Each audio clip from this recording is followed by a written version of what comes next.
that we care about as as lower class, as even middle class.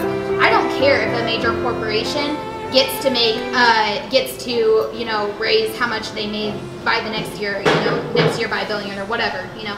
I don't care. I could care less about that. What I care about is, you know, if we're going to be able to raise minimum wage, if we're going to be able to actually afford to live in at least a comfortable lifestyle. I don't. So it's their economic decisions, though. But what I care about is the corporate subsidies. Corporate subsidies. I mean, that is something that so many Americans don't know about. And there are these corporations who don't even pay tax on their billions and billions of profit. They're actually getting returns. That's money that could be going back into the economy, back into raising the minimum wage, back into jobs, different things like that. Well, let me ask you this then about taxes. I have one more point though. Okay. I'm sorry. Just with the whole business perspective and CEOs, who do they answer to? They answer to shareholders. They answer to people who want a return in profit. So if you have a business mindset going into running a country, you're okay, we got to do it bigger, we got to do it cheaper, we got to do it better, so we can make a better profit. So I mean, I don't really understand how that's going to translate into raising minimum wage, creating jobs, whenever a business person's perspective is mainly biggest profit, return on for shareholders. Well, there's a deeper piece to that, but I know you want to dive in. Yeah, so we all say that we want the jobs is the #1 criteria to support the families, but in order to do that, of course, you got to boost the economy. To boost the economy, we can't be interfering outside. 1. Cheers. 2, less bases outside of the United States of America. So less funding.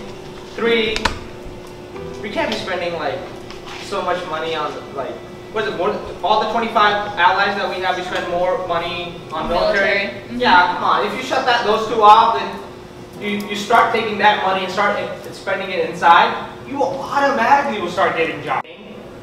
Where the Republicans pick an empty shell. They always pick an empty shell. Who is the empty shell in this Republican? That's Ben Carson. He will get the nominee. You think so? Well, he's an empty shell. You're right. He is the patternized Republican nominee. The past 2 empty shells, complete empty shells. What do you mean by empty shell? They really don't have an agenda. If you look at the one part that I saw of the debate that I saw in the summary about the vaccination. About the autism and all that stuff. Okay, and he said vaccinations cause autism and vaccinations should be optional. Optional, yeah. Well, how's it done? Major diseases to spread throughout our country again. That's a good idea. I think it depends. I think it depends on the vaccination. Like all the ones at mine, like I have an 18-month-old daughter. All the vaccinations she got up until this point, I think were very important. Hep A, Hep B, Hep C, all those types of things, like for polio, stuff like that. All those important vaccinations, I think those should never be optional. Now, vaccinations for the flu, there are a lot of statistics. Like they can only take care of a few different strands. It's a different strain every year. They only vaccinate for like the top 5 or top 3 most important ones and most prominent ones in the previous years.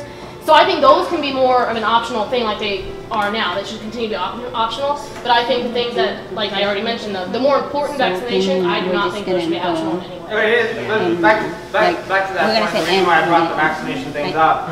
We're going to end the conversation. Donald Trump saying it, that's perfect. You know, that's fine. He's stupid in this field. That's fine. I don't blame him. But he admits it. I think he's undercover. Ben Carson's response is what made me really go off the hedge. I hate that guy, by the way. Yeah. Even though I said that he would go in because he fits the pattern of the empty shell, but the thing is that he did not correct him. That it does not. In the past, you could say that. I could throw 100 papers at him that says it does not cause autism. Okay? Being an optional, that is always a choice when you go to your, for example, when you go to your pediatrician, when you say, I don't want those vaccinations to be done, it is your right, your autonomy, and he will listen to that. You will sign a document paper saying that no. So it's always been optional to begin with. So I don't know what we're talking about over there.